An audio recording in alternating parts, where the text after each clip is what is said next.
Rizky Nurmaldin dari kelas B Fakultas Teknik Industri Unigal Ciamis. Di sini saya akan menjelaskan sedikit sejarah tentang situs Sembah Agung. Mari kita lihat.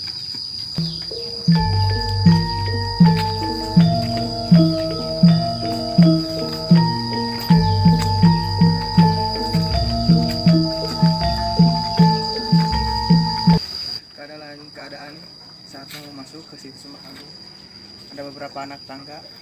Mari kita menuju ke arah makom.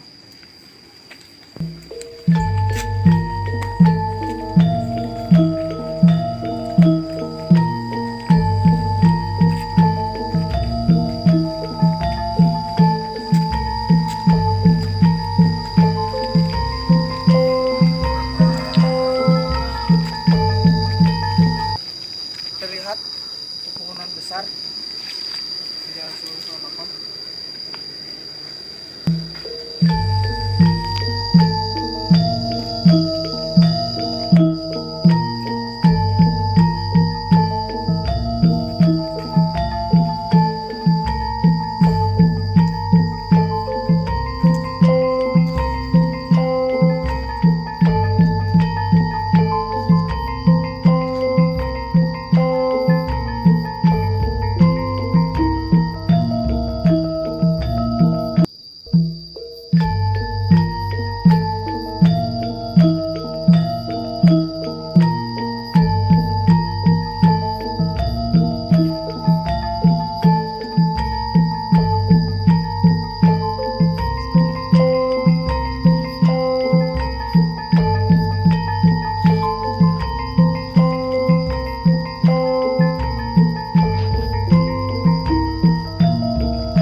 Sembah Agung merupakan situs makam keramat yang ada di Pangandaran, tepatnya di Pasuketan, Desa Batu Karas, Kecamatan Cijulang, Kabupaten Pangandaran. Sembah Agung memiliki nama asli Janglangas, yang merupakan keturunan kelima Raja Mandala.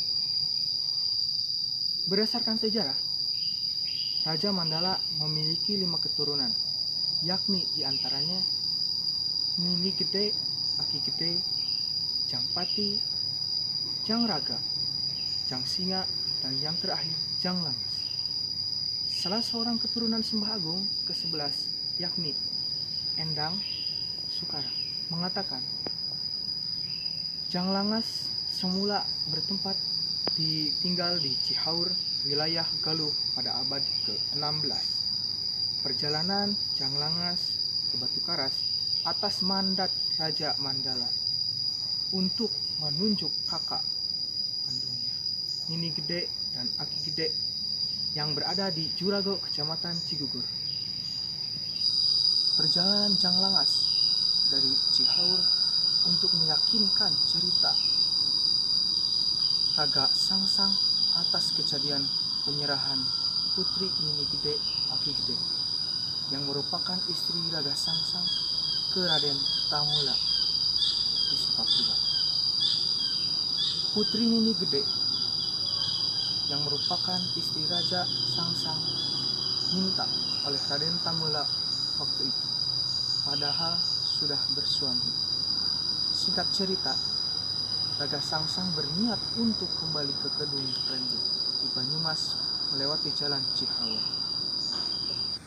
Sesampainya di Cihaur, Raja Sangsang menceritakan pengalaman nasibnya bahwa istrinya yang merupakan putri Nini Gede dan Aki Gede sudah diserahkan ke Raden Tamula. Mendengar cerita dari Raga Sangsang, Raja Mandala langsung memutus Raja Langas. Namun sebelum menemui Nini Gede dan Aki Gede, Janglangas memilih menemui Raden Tamula di Sukapura. Sesampainya di Sukapura, Raden Tamula sedang mengadakan sayembara pembuatan situ Ciwaradas. Siapa saja yang membuat situ Ciwante akan diberikan hadiah salah seorang putri Raden Tamula. Salah satu pesertanya ialah Janglangas, menjadi salah satu peserta sayembara dan memenangkan sayembara dan diberi hadiah putri Raden Tamula. Janglangas diberi hadiah putri oleh Raden Tamula untuk dinikah, tetapi Janglangas memiliki pendirian hadiah putri tersebut untuk diserahkan ke Kanjeng Sahura di Banyumas.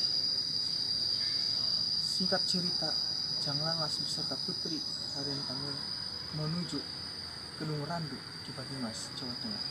Ya, Banyumas, Jawa Tengah. Sesampainya di lokasi, serahkanlah putri dari sayembara ke Kedung Sinuh, ke Kanjeng Sinuhun. Harapan Janglangas menyerahkan putri tersebut agar Kanjeng Sinuhun tidak berharap terhadap putri Nyi Gede Aki itu. Waktu itu Kanjeng Sinuhun menerima pemberian hadiah dari Janglangas sambil berkata, setelah 40 hari akan diserahkan kembali ke Janglangas. Setelah 40 hari Janglangas kembali membawa putri Raden Tamula. Kanjeng Sinuhun kemudian berpesan, jangan dinikahkan terlebih dahulu karena putri tersebut keadaan sedang hamil. Raden Tamula berniat untuk melanjutkan amanat Raja Mandala untuk menemui Nini Gede Aki Gede di Curago, Kecamatan Cibubur, Kabupaten Pangandaran, Jawa Barat. Sesampainya di Batu Nunggul, tepatnya di Sungai Sandaan, Desa Marga Cinta, Kecamatan Ciculang, Kabupaten Pangandaran, Jawa Barat, putri Raden Tamula melahirkan 2 bayi kembar laki-laki. Katanya lahir langsung hilang. Yang ada secara lahiriah hanyalah putra keduanya. Setelah beberapa hari lahir bayi, suatu saat putri Raden Tamula hendak ke air. Ia menitipkan bayi yang sedang dalam ayunan ke Janglangas. Sebelum ke air, Raden Putri Tamula berpesan agar saat bayinya menangis jangan mengayunkan ayunan yang sedang ditumpaki si bayi. Tetapi Janglangas sudah sadar akan hal itu, dan kemudian saat menangis maka diayunkanlah bayi itu. Sebelum diayunkan, saat ditarik bayi masih ada, tetapi saat diayunkan bayi tersebut menghilang, dan sekarang pun masih mencari jejak kehilangan bayi tersebut sambil menyiarkan ajaran agama Islam di Jawa bagian selatan, khususnya Paras, Pangandaran, Jawa Barat. Dari kejadian itu, Janglangas dan putri Raden Tamula sepakat untuk terus mencari jejak sang bayi sampai sesampainya, dan untuk menyebarkan ajaran agama Islam. Dan rencana menemui Nyi Gede Aki Gede Curago, Kecamatan Cibubur, Kabupaten Pangandaran pun tertunda karena mencari keberadaan bayi sambil menyiarkan agama Islam. Oke, mungkin sekian cerita singkat dari mulut artikel yang saya baca dan mendapat sumber dari beberapa orang di sekitar Makom. Di sini masih terawat asri, tapi di sini minimnya pendanaan membuat keberadaan situs Sembah Agung begitu kurang terawat. Meski begitu, banyak peziarah tetap datang untuk berkunjung ke situs Sembah Agung. Pada beberapa momen tertentu banyak peziarah dari luar maupun dalam kota yang berziarah datang. Fasilitas yang harus diperlukan di sini adalah sepertinya halnya MCK dan minimnya penerangan di saat malam hari kurang terang. Yang tak kalah pentingnya ialah bangunan. Ya, bangunan 3 makam tersebut sudah lapuk dan sudah mulai rusak di makan oleh usia ya. Oleh karena itu pada pemerintah agar segera fasilitasi bagi peziarah yang mau berziarah. Di sini sendiri ada 3 makam ya. Yang pertama ada makam Sembah Agung ya, paling di sini. Ini adalah musola yang disediakan untuk para peziarah untuk sembahyang di manakala waktu sholat telah tiba. Ini kotak amal. Selalu ingat tulisan ini. Nah, kita menuju makom Sembah Agung atau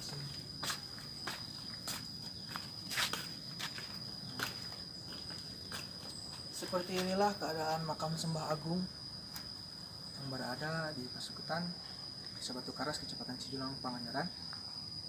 Di sini terbuka, tetapi pintu makam utamanya terkunci. Kita lihat di sini adalah tempat untuk para peziarah untuk membacakan ayat-ayat suci. Mohon maaf, kita tidak masuk karena kuncinya sedang berhalangan, jadi tidak bisa menemui kita. Kita hanya diberi izin sampai sini saja, tidak boleh masuk.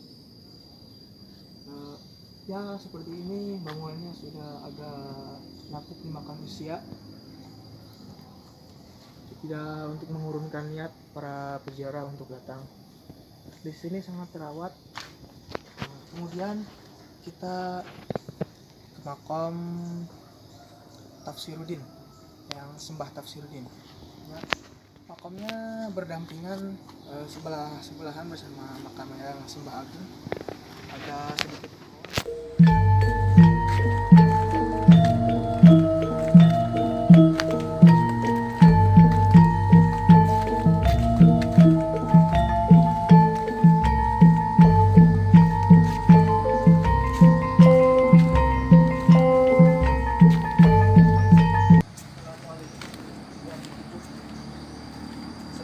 makam Sembah Tafsiruddin. Di sini tidak dikunci ya, dikarenakan sedang mau ada pembersihan katanya. Nampak seperti di dalam adalah makam Sembah Tafsiruddin. Di momen-momen tertentu banyak sekali peziarah yang datang untuk berziarah ke sini. Tentunya dengan bersama rombongannya. Di berikutnya juga ada teras untuk duduk dan untuk berziarah di sini di makam Sembah Tafsiruddin. Seperti inilah keadaannya. Alangkah lebih baiknya jika makam ini diperluas emperannya buat para peziarah duduk, karena di momen-momen tertentu seperti Maulid Nabi seperti sekarang selalu banyak peziarah dari luar kota maupun dalam kota. Tapi kebetulan sekarang terkendala COVID-19, jumlah peziarah hanya dibatasi, yakni 30% dari tersebut. Seperti ini keadaannya. Assalamualaikum ya ahli kubur. Di sebelah makam sendiri itu ada dusun ya, beberapa pemukiman penduduk Pasuketan, dan terdapat sawah-sawah. Di banyak pohon-pohon besar, pohon-pohon beringin, pohon-pohon palem, banyak juga makam.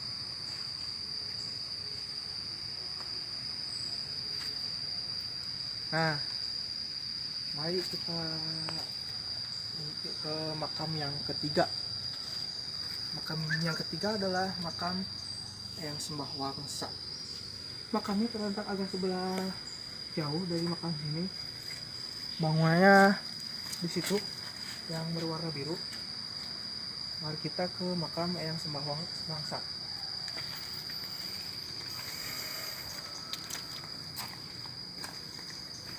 Hati-hati bila ke sini. Kalau musim hujan jalannya licin, tidak berlumut. Jadi lebih baik lah daripada yang dulu.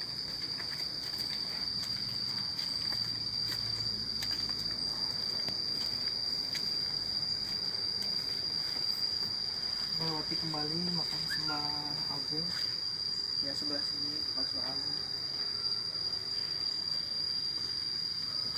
belok kanan sedikit.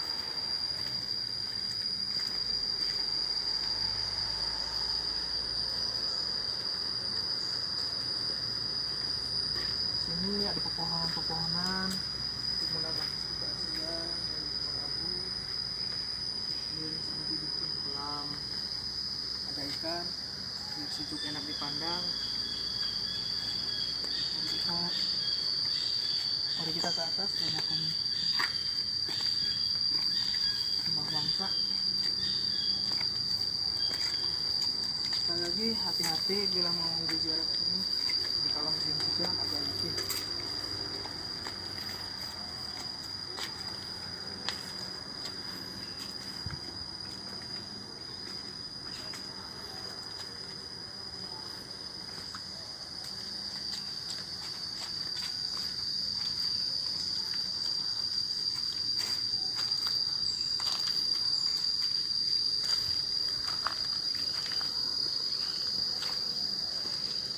Seperti inilah makam Sembah Wangsa Manggala. Assalamualaikum, wali kubur. Kebetulan di sini ditutup ya, karena sedang tidak ada peziarah juga karena pandemi COVID. Tapi alhamdulillah sesekali ada 2 orang 3 orang. Menurut cerita, yang Sembah Wangsa ini adalah sosok mengajar agama Islam di Kabupaten Pangandaran.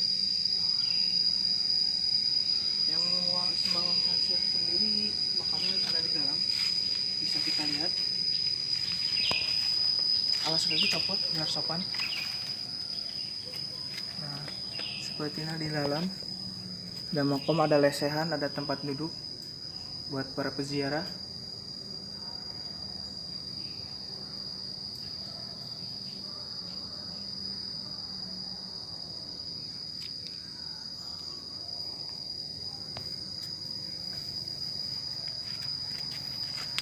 Dan di samping makam sendiri terdapat pohon besar yang menambah kesan luasan bahwa tempat ini memang sangat terjaga dan asri. Kemudian melihat ke sebelah kanan banyak makom-makom,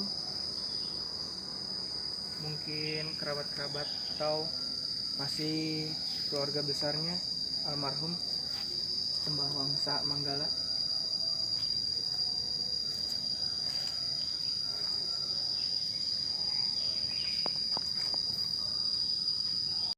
Ya, seperti inilah keadaan di situs makam Sembah Agung. Terdapat musola bagi peziarah untuk berjamaah sholat. Seperti ini. Di sana adalah makam Sembah Wangsa. Ya, di sana Sembah Wangsa. Berjalan sedikit kita menuju makom Sembah Agung. Ya, seperti inilah keadaan makam Sembah Agung. Tertutup kan tidak dibuka. Dan di sana adalah makom Sembah Tafsiruddin. Nah, seperti inilah keadaan situs yang sampai sekarang masih terjaga dan dirawat oleh Kuncen. Mohon maaf kepada teman-teman semua, Kuncennya tidak bisa hadir karena sini lagi musim bercocok tanam. Kuncen tersebut sedang bercocok tanam.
saya paparkan mengenai situs Sembah Agung yang sampai sekarang masih terjaga keasliannya. Seperti kita lihat, sangat bersih, sangat nyaman, dan tidak panas bagi peziarah.